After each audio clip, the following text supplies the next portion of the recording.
پاک دامنہ فاطمہ زہرا رضی اللہ عنہا آپ فرماتے ہیں یا الہی اپنی ذات کو بڑھا دو، میرا تو پہلا سجدہ بھی پورا نہیں ہوا۔ یہ ولی کی ماں ہے، اگر نبی کی ماں ہے تو ولی کی ماں تو بڑھ گئی، ولی کی ماں بڑھ گئی ہے، ایک نبی کی بیٹی ہے، ایک ولی کی بیوی ہے، ایک ولی کی ماں ہے، اور کائنات میں جتنے بھی ولی ہیں تمام کی وہ ماں ہے۔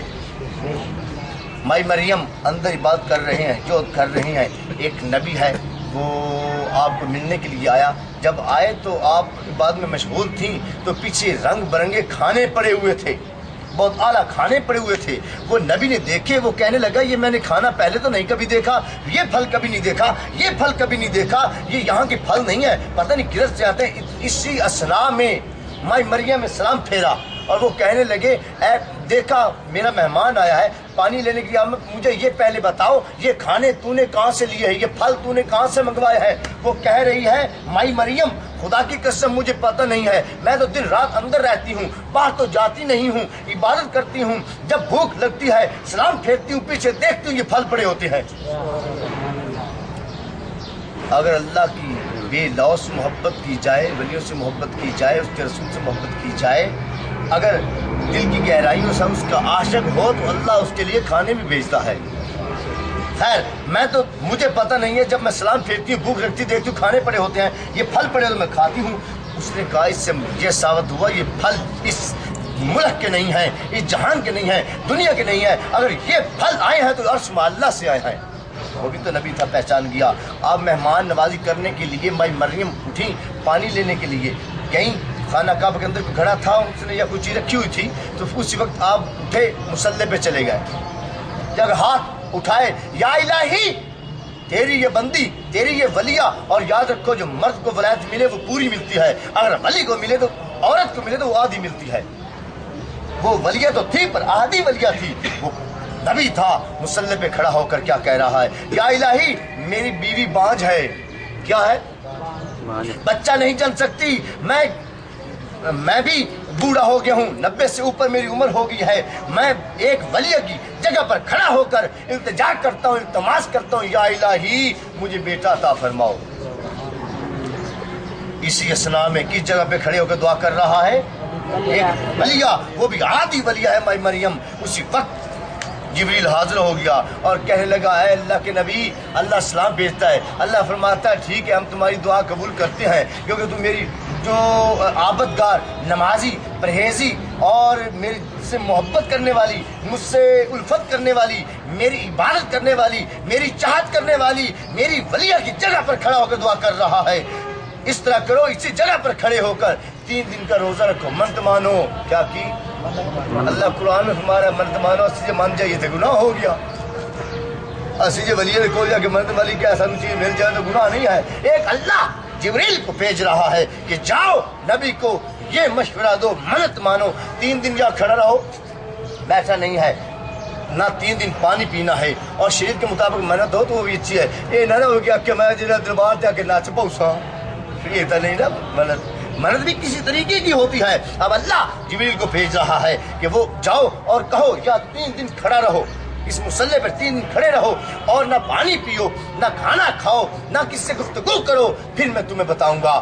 آپ وہیں کھڑے ہو گئے، اللہ کی طرف لو لگا لی، خانہ کعبہ کے اندر تو پہلے کھڑے تھے، ہاتھ باندھے ہوئے ہیں، تصور اللہ کا الہی کا پکائے ہوئے ہیں، اور 3 دن نہ کھایا ہے نہ پیا ہے، نہ کسی سے گفتگو کی ہے۔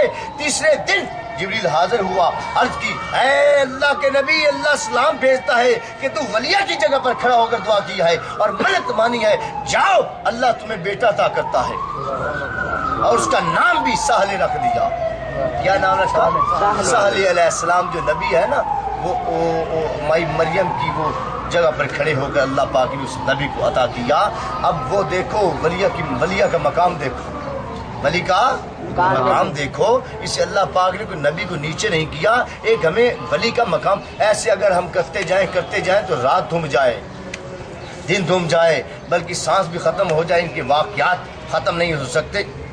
ہم اپنی اصلیت کی طرف، ہر چیز نے اپنی اصلیت کی طرف آنا ہے، ہم اپنی اصلیت کی طرف آتے ہیں۔ اللہ قرآن میں فرما رہا ہے الا ان اولیاء اللہ لا خوف علیہم ولا هم یحزنون، اگر رہو خوب جان لو بے شک اولیاء میرے دوست ہیں، اب اللہ دوست رکھتا ہے، اللہ دوست رکھتا ہے ولی کو۔ اب اللہ فرما رہا ہے کہ ولی میرے دوست ہیں۔ سرکار دو عالم رحمت اللہ العالمین رؤوف الرحیم احمد بیمین احمد مصطفیٰ محمد رسول اللہ صلی اللہ علیہ وسلم آپ تشریف لے گئے عرش اللہ پر، معراج پر جبریل لے گیا۔ قرآن گواہی دے رہا ہے، قرآن پاک معراج آپ نے کیا ہے، آپ تشریف لے گئے ہیں، اور جب گئے تو جبریل آپ کے ساتھ تھا،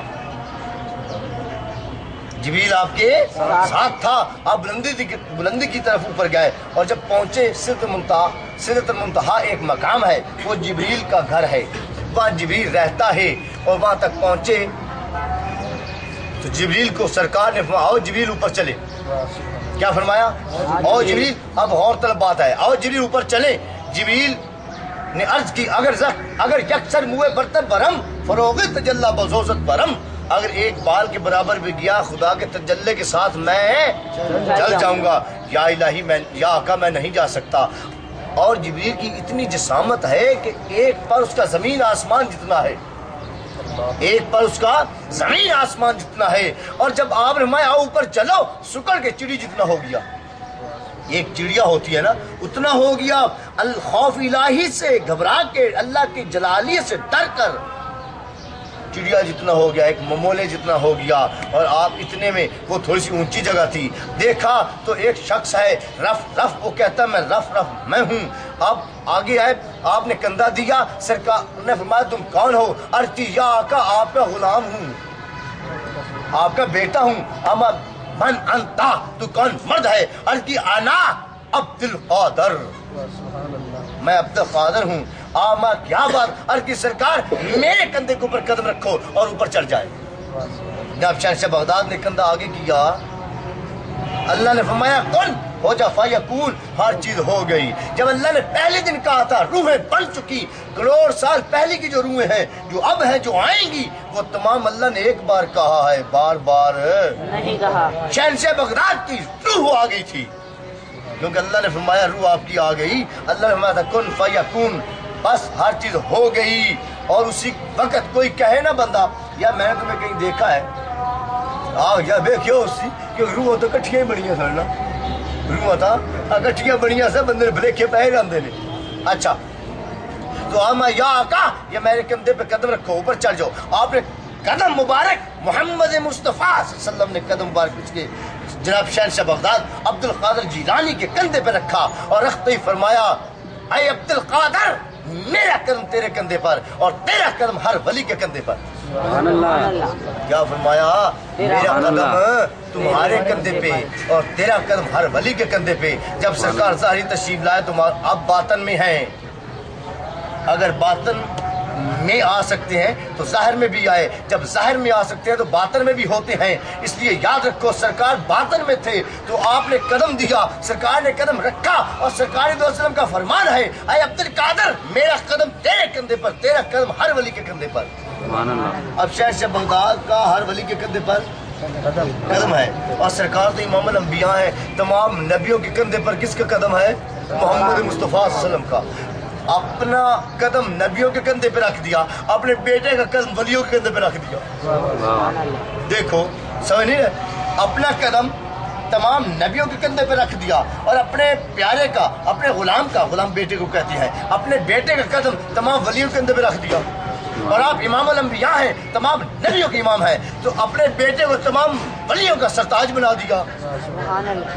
یہ اپنے خون کا بڑا خیال رکھتے ہیں، اس تو ثابت ہو گیا اپنے پترا کا کیا، جس وقت جس مرضی لڑی ہو یا جتنا مرضی وہ دور کا ہو، اپنے بیٹوں کا بہت خیال رکھتے ہیں۔ اب میرا قدم تیرے کندھے پر، تیرا قدم ہر ولی کے کندھے پر۔ سرکار ظاہری تشریف لائے تو آپ ہمارا قدامی حاضر علی رکبت کل ولی اللہ، تمام ولیوں کے کندھے پر میرا قدم۔ کوئی خوراسان کی پہاڑی میں تھا، جو جنگلوں میں تھا، جو دریاؤں میں تھا، جو صحراؤں میں تھا، جہاں بھی کوئی جنگلوں میں بات کر رہا تھا، اس نے کہا انا عینی انا قلبی یا شہنشاہ بغداد، ہم نے آپ قدم آنکھوں پہ مانا، دل پہ مانا۔ شہنشاہ بغداد عبد القادر جیلانی سرکار علیہ وسلم نے قدم رکھا۔ اور جب آپ واپس تشریف لائے تو آپ مسجد نبوی تشریف فرما ہیں، تو آپ نے فرمایا، اب آپ نے تمام واقعہ بتایا، اور میں عبد القادر آیا، میں نے اس کے کندھے پہ قدم رکھا اور اوپر گیا، اور میں نے یہ کہہ دیا اے عبد القادر میرا